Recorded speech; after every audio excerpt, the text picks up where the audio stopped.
గుణితాక్షరాల ఆధారంగా విద్యార్థులకు గుణితాలు ఎలా రాయాలో ఈ చార్ట్ ద్వారా మనం సులభంగా బోధించవచ్చు.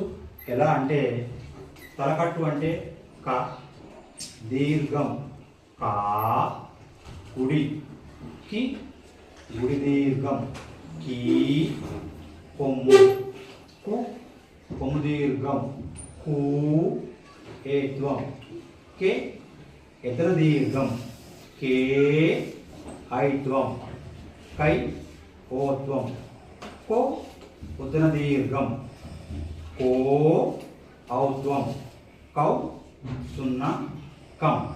ఈ విధంగా విద్యార్థులకు గుణితాక్షరాల యొక్క ఉచ్చారణను ఈ విధంగా చార్ట్ ద్వారా గుర్తింపు చేస్తే విద్యార్థులు చాలా సులభంగా అన్ని గుణితాలు కూడా రాయగలుగుతారు. ఒకసారి కాగుంతం చదువు. కిటికీ, కీటకం, కుండ, పూజ, కెరటం, కేక, కైక, కొడుకు, కోడలు, కౌముది, కంప. Very good.